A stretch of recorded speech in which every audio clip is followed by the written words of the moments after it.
Hello, everyone, and welcome to The Vertical Space, a podcast at the intersection of technology and flight.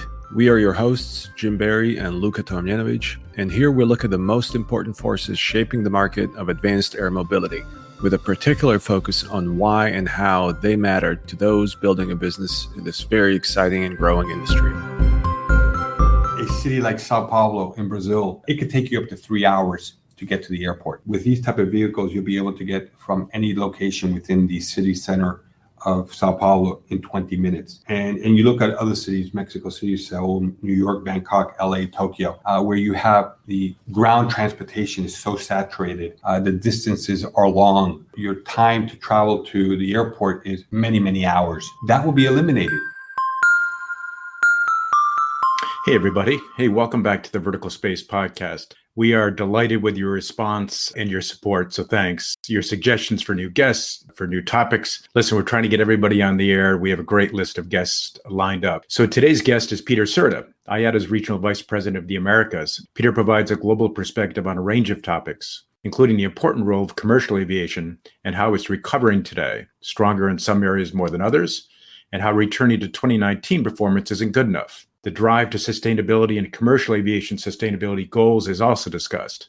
Peter provides the perspective on advanced air mobility, its challenges, and the value it may provide to the world's travelers, including providing service to areas not served today, while maintaining today's high safety standards. For our entrepreneurs, Peter discusses the importance of tech in achieving commercial aviation's goals, what's worked, and what's needed for the future. This episode of the Vertical Space Podcast is brought to you by UAvionics. UAvionics is the leader in low size, weight, and power certified avionics for manned, unmanned, and advanced air mobility aircraft.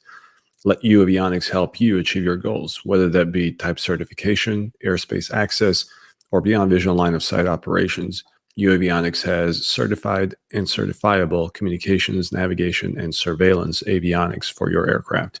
So head over to uavionics.com or Google it to see how you can start flying safer and move your platform forward into shared airspace.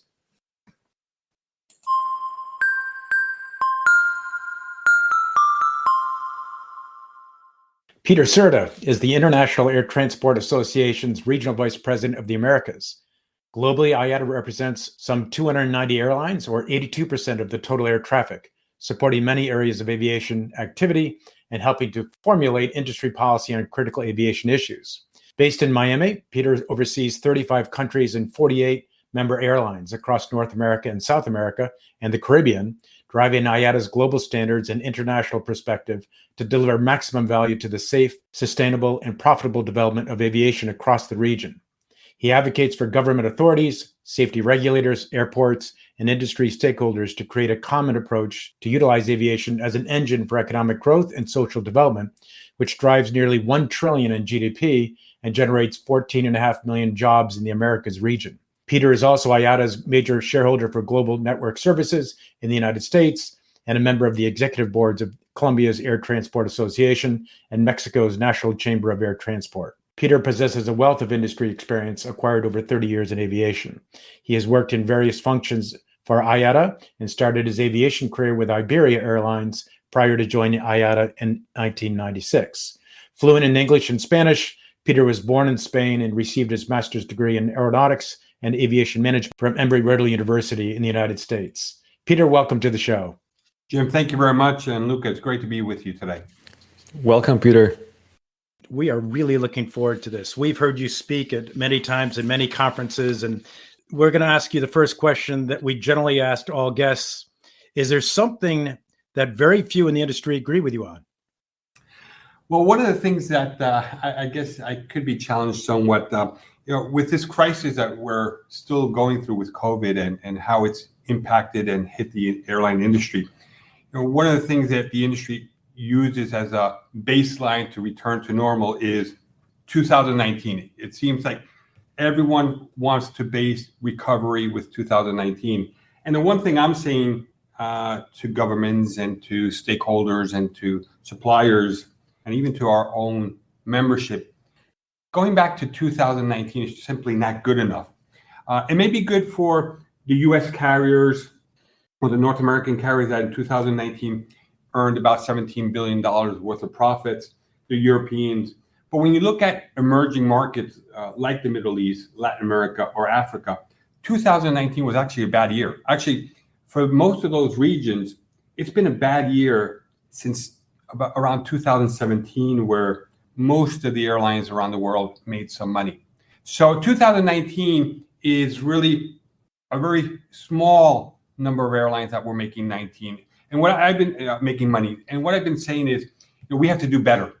And COVID and this crisis during the last 2 years should be a wake-up call to the entire industry that we cannot continue to do things like we did in the past. So I think that's probably one of the areas of differences that I think with some of the colleagues around the industry of today. So speaking of recovery from COVID, where's the industry now? Well, we are in recovery mode, and it depends where you're based out of, Luca. If you look at the Americas, we're pretty much open for business, all the way from Canada through the U.S. down to Latin America. Obviously, there's some restrictions still in play, but airlines are recovering, and they're recovering very strongly. You look at a market like the U.S. Domestically, the U.S. is booming. You go down to Mexico, they're over 110% from what it was in 2019, both on the domestic and on the international. They're pretty much there. Is that Colombia right? And so on. But when you look at other regions like Asia Pacific, many of the countries are still in lockdown. Singapore, Indonesia, Australia just announced that it's reopening. So they're several months behind many parts of the world that have already opened. Europe is in a much better case also. They're also open and removing a lot of the barriers. So it's very different depending where you're located, where the restrictions, where the quarantine measures are in play. And it's also going to be dependent, how quickly can the industry restart in these markets in terms of, what the financials will look at the end of the year. Actually, the only region that is forecasted to actually make money by the end of 2022 is going to be North American carriers, and they're expected to earn about $9.9 billion. The rest of the regions, regionally based airlines, are expected to be still in the red next year. So there is still a lot of work to be done. The expectations, international recovery won't take place before end of 2023, 2024. Domestic is expected to come back sometime between the end of this year and mid of 2023. What will return first is the leisure travel. We're going to see strong recovery in that side. Business will take some time longer. Mm-hmm. And have you seen, or how have you seen innovators using technology to address some of these, gaps in traditional aviation? People would think that, when there is a crisis, everyone is buckling down and trying to save money and not investing, which is in most cases what the industry has done. They're trying to become more efficient. But this crisis has forced the industry to innovate, to implement technology quicker than they had expected. Just in the way we manage passenger flows, cleaning airplanes, maintaining airplanes, investing into some of the technology in terms of the apps, the applications. The crisis has forced airlines to advance some of these plans that would have probably been in the books some 2-3 years down the line. We've had to implement quicker. From a sustainability standpoint, there's a lot of pressure, political pressure, industry pressure to do more. And also airlines are also having to take more aggressive steps to address the environmental issues. So the crisis has really actually forced us to implement quicker than we had anticipated, but this is going to be ultimately better for the industry and for the traveling public. Peter, on the topic of sustainability, there was a lot of pressure before COVID. It seems like there's been advancements in the last couple of years. Is it real? Are people appealing to only their investors? Or is this something that's a long-term change in the industry? I think it's Jim, a change for the industry, a permanent change. We will not be able to go back, and the commitments to sustainability are going to have to be met. And we're beginning to see this all across the world. In France, in Europe, in Sweden, there was a major campaign of shaming passengers traveling to sun destinations for vacation because of the sustainability issue. That has required IATA, on behalf of our members our last annual general meeting, which took place in Boston in October, that we implement a new target for the industry, and that's achieving the net zero carbon emissions for our industry operations by 2050. And that's with the objective of meeting the Paris Agreement. So as an industry, we have now made changes to our targets. And you've seen many of the airlines take very aggressive stands on the environmental side. And this obviously is going to have huge implications, positive implications on how we implement the vertical takeoff and landing vehicles. They're going to play a very important role if we are to achieve our 2050 goals. What parts of the world are taking this more seriously and how? And then second, when you achieve your goal, what technologies do you feel will have the greatest contribution to achieving the goal? Right now, at this point, obviously, Europe is the front runner in terms of regulatory regimes, payment schemes or financial schemes, mandates that's being implemented throughout the European community. So they're obviously taking the leadership role. But we're beginning to see the US take a very strong stance on the environment. We're seeing big countries around the world, Australia, we're seeing Canada, Brazil. They're all going to take strong stances. The challenge that we're going to have with managing the sustainability requirements and goals is the harmonization standpoint. Is these countries around the world going to do a harmonized approach, or is it going to be done individual approach, their own approach? And that will be a challenge for the industry. Where are we going to see greatest changes in the industry? It's from the manufacturer standpoint.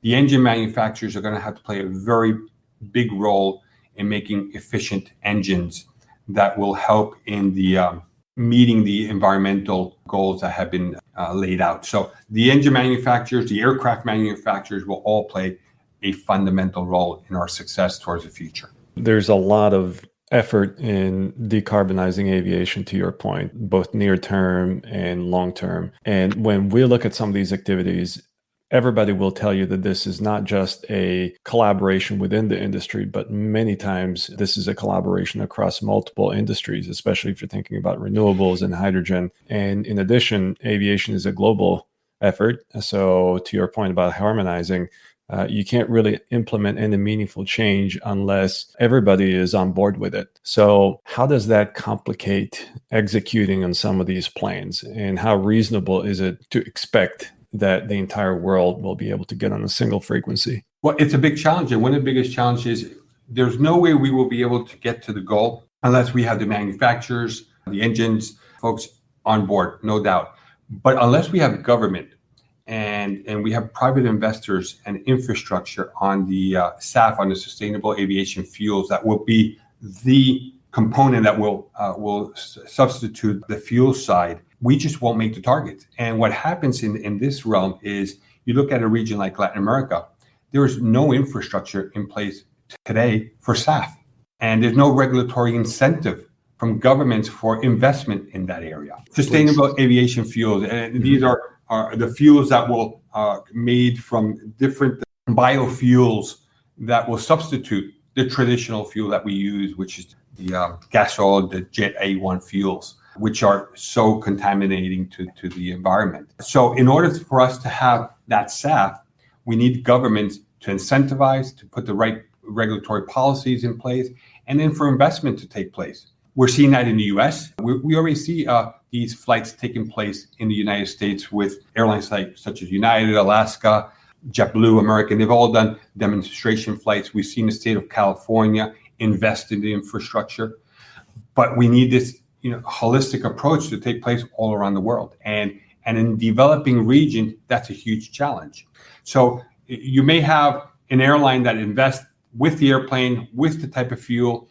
They may be able to depart using SAF fuel, but when they reach their destination at an international point of arrival in Africa, Middle East, Latin America, and you don't have that infrastructure in place, then it's going to be a challenge to meet the global targets. So that's one of the areas where, from an IATA standpoint, we're advocating governments all around the world on the importance of infrastructure development and investment.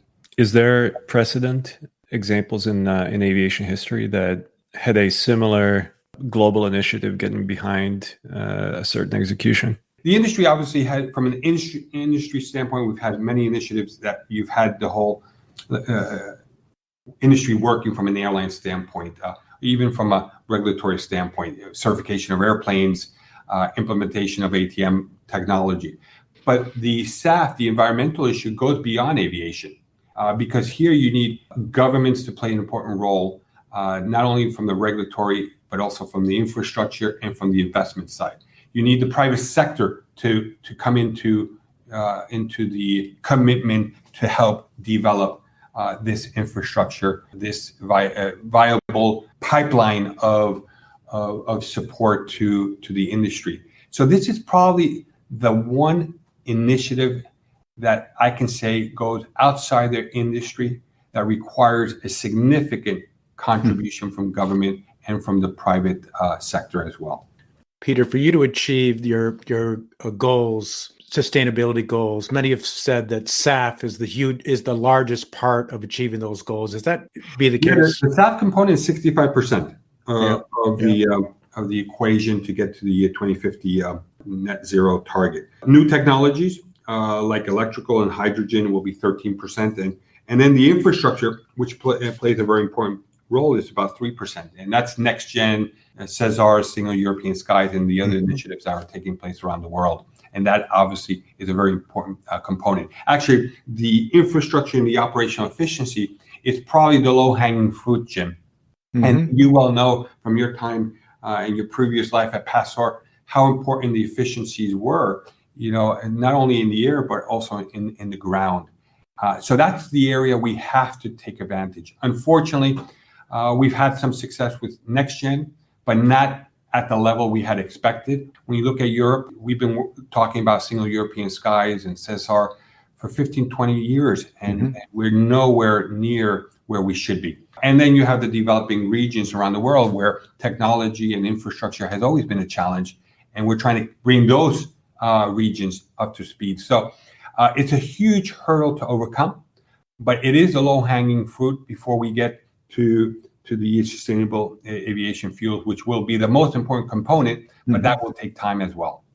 When you heard that we're going to talk about advanced air mobility and we'll include drones in that and UAM and the like, what was the first thing that came to your mind?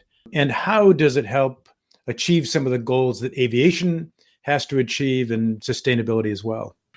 The first thing I thought about, Jimmy, I'll be very honest, I said, this is cool. It is cool stuff. I mean, you look at aviation has a very rich history, a very interesting history. And there have been times along our young history, because aviation is not that old, and where there have been moments that have really marked the industry, have been game changers, not only from the efficiency and safety component side, but also the passenger experience. You talk about when we shifted from the piston-powered propellers to the jet era. That was a game changer. That enhanced our connectivity all around the world. That permitted more passengers, more people to travel than ever before. After that, from an solely industry standpoint, it was very common. People would travel with a ticket, a paper ticket, and that was eliminated. And people, you think, is that really important? That was a game changer. That's when we brought technology, innovation, back office technology, and we removed the paper from the process. But we were able still to create the transactions needed. People were able to travel with ease, with comfort, with security. And now we're looking at, just looking at the technology that airplane manufacturers are bringing into play. You have aircraft that are safer, more efficient, and that are able to fly longer segments than ever before. No one would think 15 years ago, 20 years ago, that an aircraft could fly 18, 19 hours. And that is becoming a very common part of our day-to-day operations. Nor did you think the single-aisle airplanes like the MAX or the NEOs would be able to do transatlantic crossings or fly 8 or 9 hours. And that is becoming a reality. And that's going to permit the industry to grow outside the hub operations. You won't have to do London Heathrow to JFK to get to Raleigh. because you may be able to do a Raleigh, London Heathrow direct with a Neo or a Mac because it has the range now. But it's a market that it's somewhat constrained because you can't fill it up with a 777 or a 350. And now you talk about the eVTOLs, and that is a totally game-changing reality. It's not even an experiment, or it's not even a desire or a vision. It's a reality. It will come. It is happening. And that's going to be a game changer for our industry. It's going to change it in many different ways. It's going to be help serve cities and communities that are not served today. It's going to help airlines meet their environmental responsibilities. It's going to bring a better way of life for communities in jungles or in areas that you have no sort of communication. So it is, to me, very cool. It's a long journey. It's a very long journey. It's a challenging journey that we have ahead of us. But when you look at the commitments of the industry just over the last couple of months, it really is quite encouraging what's going to come our way. You look at United purchasing 200 aircraft, American.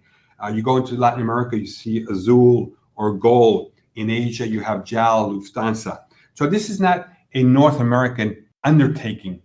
This is a global initiative by many airlines that are seeing this as a huge opportunity to expand their connectivity, give better service, meet their environmental responsibilities, and make air travel even more accessible to more walks of life. So how is IATA preparing for advanced air mobility? Do you think that there will be need for another association, or will IATA increase its scope to include these kinds of movements? Think, this is a discussion we've even had with the drones. Drones become a very important component, and many of our member airlines are going into the drone business, as our airlines members are going into the VTOL business. So we're going to play a big role. And the most important role that IATA and organizations like ICAO have to play is making sure that safety continues to be the number one priority, because that is the essence of our success as an industry. Without safety, we have no industry. So we from our standpoint, safety is going to be very important. And that plays into the regulatory side, the government regulations, the certification, the oversight, even the training is going to be an important component. And that is one challenge that we have to address very, very quickly, Jim, because you look at many of these manufacturers and airlines, and they're looking at implementing this technology within the next couple of years, 2023, 24, 25. That doesn't give us a long time. FAA and EASA had talked about certification around that time frame, 2023, 2024. And that's 2 years from now. And when you look at the number of manufacturers, and my count has been about 150 manufacturers at this moment. Imagine how much the FAA and EASA have to do. But at the same time, you're going to have the Chinese, the Canadians, the Australians, the Brazilians. They're all going to play a role. The unfortunate happenings of the MAX is a clear indication that in today's environment, it's not solely EASA or the FAA that play an important role. All these other institutions, these other regulators are also playing a very big role in the certification of aircraft insurance of safety. So this, from our standpoint, it's not going to be a blanket approach where if FAA and EASA say it's good to go, we're going. It's going to have to be a collaborative approach all across the world. What concerns you the most when it comes to the approach to safety? The lack of proper regulations. That's what concerns me. We can have Europe, Brazil, US, do the right things, go through the right processes. What worries me is when we have different countries that may not go through the right processes because they don't have the resources, the financial, the technical expertise, and they fall in the trap that they have to implement quickly because the rest of the world is doing it.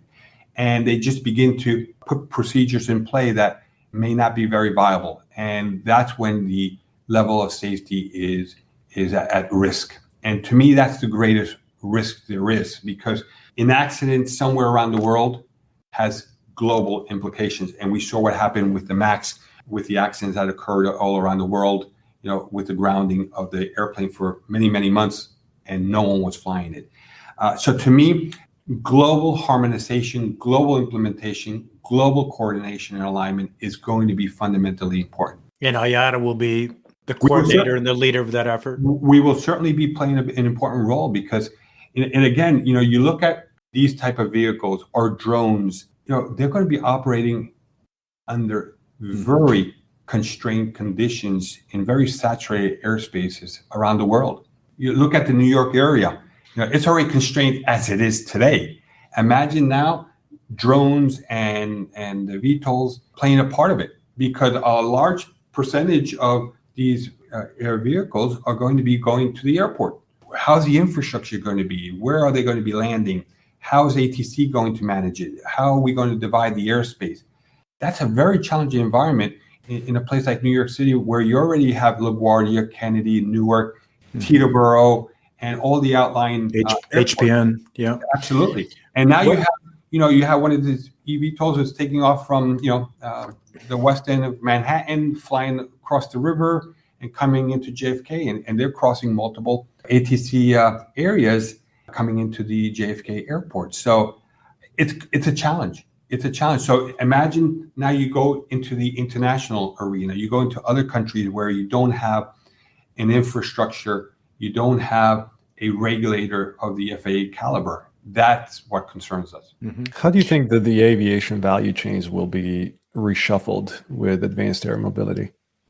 Well, it's going to be interesting. Right now, you look at, just from the manufacturing standpoint, 150 manufacturers, that's quite impressive. When you look at aircraft manufacturers for our industry, from a commercial standpoint, you're basically talking about 4 manufacturers: Airbus, Boeing, Embraer, Bombardier. So you're not talking about two. It's not a huge manufacturing sector that it's competing against each other. And here you have 150. So it's going to be quite interesting to see how that sets up and what the final outcome will be, many, many, many years down the line. But right now, what is impressive, you begin to see it, and you look at United, American, Azul, JAL, and some of these airlines that have invested in these companies. The one thing that strikes you is there's not one airline or a couple airlines that is investing in one particular company. They're all investing in different companies. So that's going to be very, very interesting. The value chain item will also be very interesting. To me, what's very interesting, Luca, is going to be the infrastructure side. How is that going to play out? How will these landing facilities be managed? By whom? I think there's huge opportunities in that side, because safety, infrastructure, level of service for passengers is going to play an important component. There's a lot of unknowns at this time, and it's going to only begin to give us a bit of more understanding as we progress, as we become more knowledgeable. It's going to be, I believe, some testing and trials before we really get a good grasp on who the key players will be, how the infrastructure, how the services will be put into place. When you interact with the airline executives, what are they excited or concerned about mostly? Well, we mentioned safety a little bit and uncertainty around the operations themselves, but is there something that really stands out, either enthusiastically in support or concern? Well, I think in terms of the excitement, it's going to be the offerings that they're going to be able to give passengers. When you look at a city like Sao Paulo in Brazil, it could take you up to 3 hours to get to the airport. With these type of vehicles, you'll be able to get from any location within the city center of Sao Paulo in 20 minutes. And you look at other cities, Mexico City, Seoul, New York, Bangkok, LA, Tokyo, where you have ground transportation is so saturated. The distances are long. Your time to travel to the airport is many, many hours. That will be eliminated. So that's one component of it. The other component is touching communities that are underserved or not served at all today.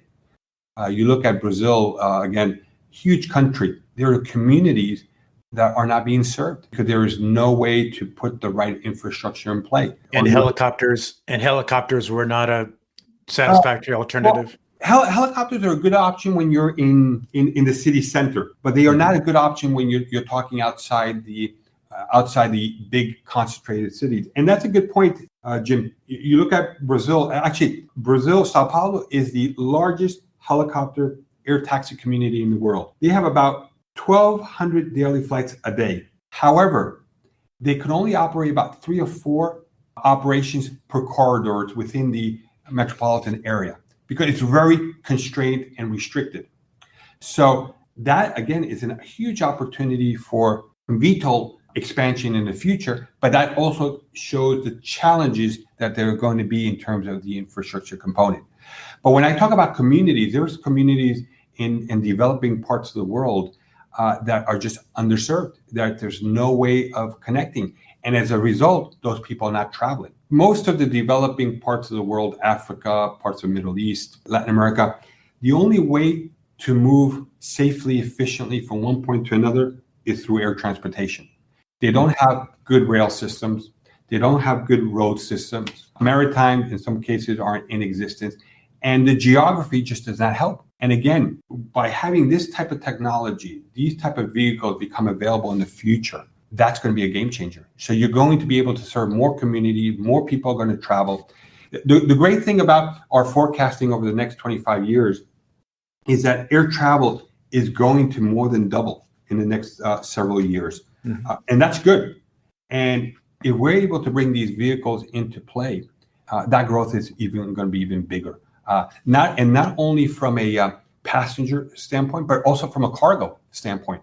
Moving vaccines, medical equipment, foods, and goods that are urgently needed in communities that today, again, don't have accessibility to it. So it's not only going to be the passenger component, but also the cargo component that's going to be a game changer, saving lives, bringing more nutrition, goods and services to people that just don't have that accessibility. So for FedEx or UPS or any of these cargo companies, that's certainly in their minds. How can I expand the movement of goods and services? Before we started recording, we talked a little bit about the Toronto drone cargo use case. Can you explain that a little bit more? Yeah, so Toronto has been a very cutting edge airport, and they're beginning to use drones for movement, for utilization of their operations in the airport. So it's something, again, where we're seeing drones are becoming part of the day-to-day operations and utilization of managing in airports. So again, those who think that drones is something of the future or VTOLs, it certainly is not. It is here. We're beginning to see it. There are more tests, and the tests are becoming now part of that day-to-day operations. Your comments about the applicability of advanced mobility in different parts of the world is really interesting. And what you're saying is it's the geographic limitations is what's causing the opportunity for people to be able to fly who never, accessed the vertical space in the past. And we've heard that some of the applications, I think with Azul have talked about the same down in Sao Paulo. You've talked about how, let's say in North America, advanced air mobility may play a greater role. You've talked about underserved cities. How would passengers in some of the larger metropolitan areas value the advanced air mobility vehicles? Well, I think one is time. They won't have to spend significant amounts of time in rush hour traffic, which in most of our communities around the world is becoming a serious issue. Second, options to move around that way, in the sense that if you look at New York today and you want to get from the airport quickly from JFK to the city, if you get on a helicopter, it's about $195. This type of technology, the VTOL, is going to change that. All the forecasting shows once this becomes mature, you'll be able to go from JFK to somewhere in Manhattan for about $50 per passenger. And that becomes a lot more financially viable for passengers to say, you know what, I'm going to do that instead of being in traffic for 2.5 hours. And this will be the same in New York or Tokyo or where you have airports that are significantly outside the range of the cities. And that's what is also a reality. Many of the new airports, the few that are being constructed, are being built significantly outside the city perimeter of many of these metropolitan areas. So distance becomes an issue of convenience for many of these travelers. So that is a game changer as it is. The same thing in terms of serving major hub airports. I'm here in Miami, and you may have someone that lives in Delray Beach or in Jupiter, and if they get in their car, it's going to be a 3-hour drive down to Miami to get onto their flight to leave to South America, to Europe, or to Asia. Whereas with these vehicles, in a matter of 25 to 30 minutes, they're at the airport. So you're going to be able to touch more people in distances which are, anywhere between 90 and 200 miles, which will be very viable for these folks to get on these vehicles and come to the airport and then move on to their further destinations. Also, it's also going to give you an opportunity to avoid the hubs. It's going to give you the opportunity where you may go from Jupiter to maybe Tampa, which is not served today. And that has commercial implications and opportunities for the airline community, looking, again, to connect points that are currently not being served because putting an A320 or even a regional jet is just too big and too costly based on what the demands of that market may be.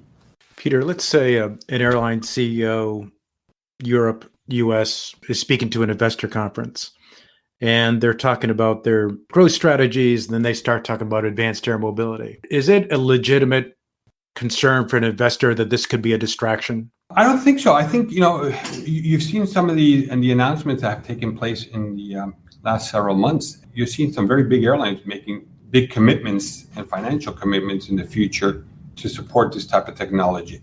Sustainability, environment is a very important topic today. Of course, from a business standpoint, but from a social standpoint. Socially today, if companies are not being socially responsible and implementing the measures to meet the targets, society is looking at them, with many, many questions.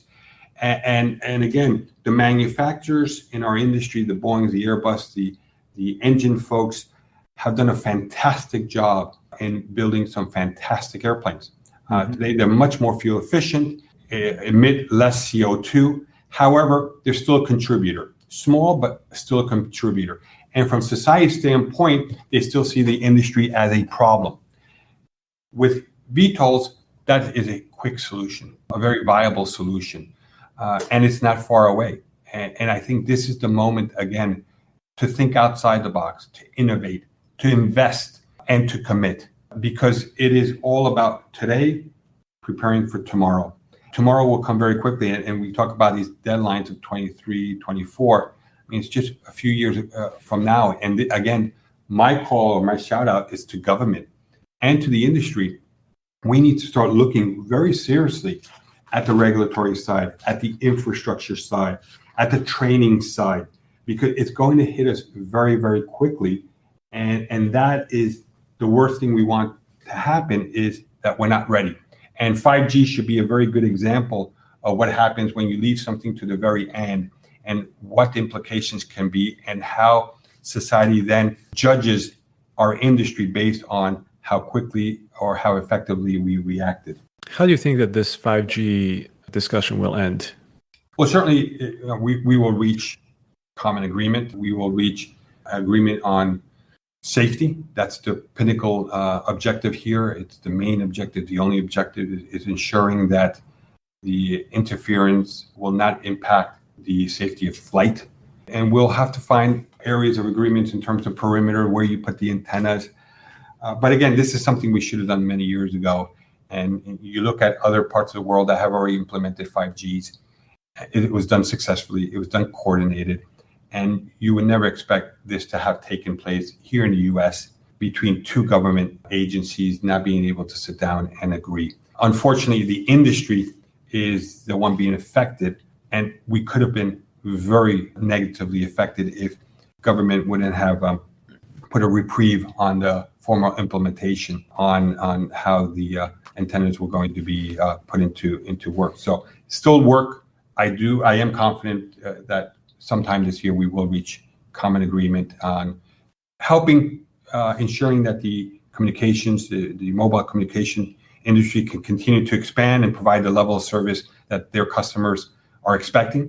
And at the same time, aviation can continue to provide that safe and reliable air transport to the similar or the same customers that get on airplanes and want to go from one place to another in a safe manner.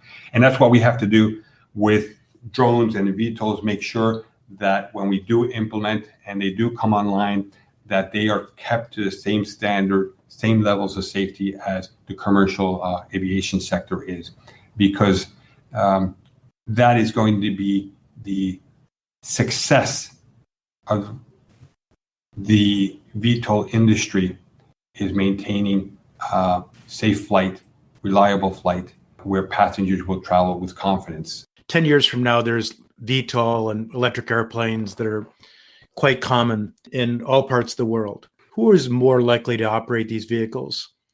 Is it the majors? Is it the regionals? Or the entirely new organizations? Yeah, I think there would be a combination, actually. You're going to see the big companies, United, JAL, Lufthansa, they've all made commitments. So they're going to certainly be there. Some of this flying may be delegated down to the regionals to do, and those regionals will be able to retire some of their older aircraft. But in other parts of the world, it may be outsourced to other companies to be done on behalf of those carriers. You may have third parties that may be doing the same flight for 3 or 4 airlines. I think those would be more commercial decisions that will be undertaken by each airline. But certainly, it's an opportunity of thinking outside the box. It's an opportunity being dynamic and listening to what customers need and want. So I would say all three, depending where you're based, where the airline is, what part of the region, what the expectations are. You may even have aviation is part of the component of the travel and tourism sector. And who knows, you may have the hotel business, the hoteliers partnering with airlines. And they may be providing the service for the airlines and moving passengers, from a resort on the beach somewhere in Costa Rica or from somewhere in Africa in a safari lodge. So I think commercially, there's a huge amount of opportunity of partnership, of integration of commercial services that for the passenger, you're putting everything into one allotment instead of the passenger having to buy different components of his trip. So I think we're going to be very dynamic as an industry. Since we're looking into the crystal ball, if you fast forward 5 years and then 10 years, what does the industry look like? Certainly growing, certainly many challenges in the sense that infrastructure will be a major issue. We will have to meet the government mandate on the environment. We will have to be responsible, and we will be held accountable by society to do so. With regards to the VTOLs, I think it's going to be I would say within the next 5 years, I think we're going to have flights that will take place, probably more trials, verification, proof of concept type. I think initially it will be to a very small audience of passengers, a very selective group. I won't call it a toy of the rich, but I think as airlines try to validate the concept and the consumer acceptance, they'll invite their elite passengers to try the product first. And within the next 10 years, it will be made available to all who is willing to pay, let's say, a premium at a point. And slowly we'll begin to put into the system those underserved communities or communities that don't have the amount of passengers to put an airplane every day.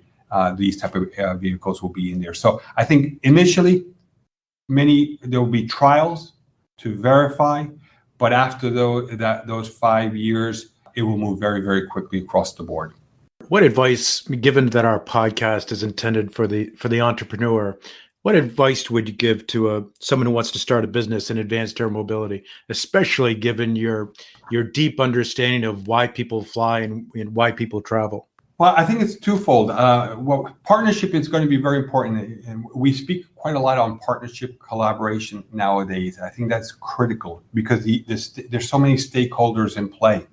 One of the things I think investors should look at shouldn't only look at the manufacturing side of it. Like I said, there's over 150 manufacturers, quite a lot of them. I would start looking at the supply chain. I would start looking at infrastructure is going to play a very important component. And again, I think we have to think outside the traditional box of what infrastructure really is and how is it going to play a role. On the supplier side, on the component side, I think there's going to be tremendous amounts of value there. But I think also the outreach, the education is going to play a very important role for all of us. We need to engage our communities. We need to engage our local municipalities to play and understand how these vehicles are going to bring better quality of life, better connectivity, remove some of the barriers that we experience as a society today. And they will play a big role from an acceptance standpoint, reassuring them that this is safe and viable means of transportation, working with governments to ensure that we are able to put the right infrastructure in the right locations, that it is not heavily taxed. And I think that's a very important part of it. Unfortunately, our industry has always been seen as an easy cash cow, in the industry of the rich. Government needs to understand that air transportation is like any mode of transportation. I would say it is probably the most important form of transportation that we have on a global scale. It is what gives us the free movement of people, goods.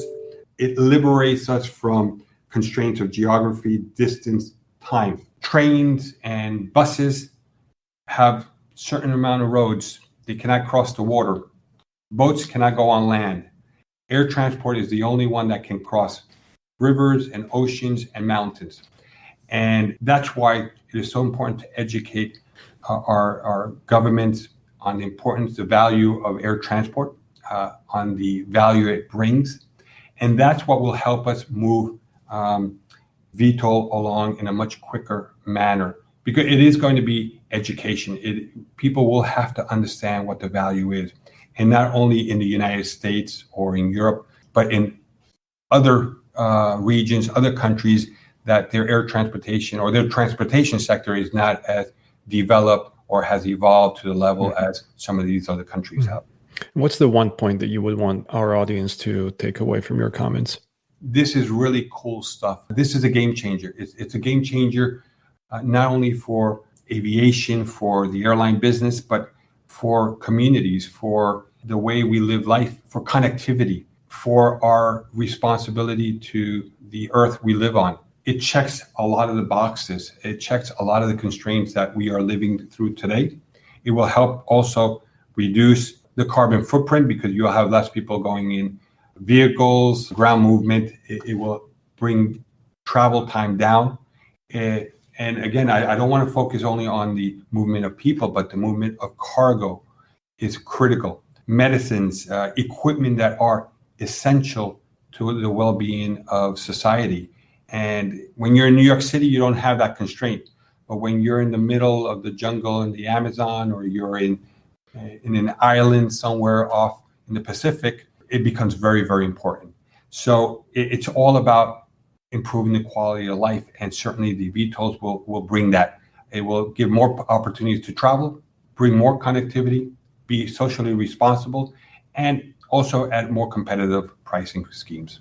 Peter, you're one of our great industry leaders. We really appreciate your being on the show. Is there anything that we haven't asked that you were dying to tell us about? I think you drilled me pretty well today, Jerry. So I'm going to stay on that and just walk away very quietly. And thank you so much for the opportunity. All right, that's a wrap. Thanks a lot, Peter. Thank you for listening Peter. to the Vertical Space Podcast. Reach out if there are topics that you would like us to discuss. And goodbye until the next episode.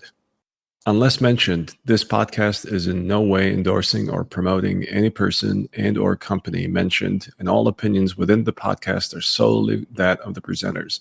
The Vertical Space makes no guarantees, warranty, or representation of any information given in this podcast. Any information given is for informational purposes and should be used at your own risk. This podcast is for general, educational, and entertainment purposes only.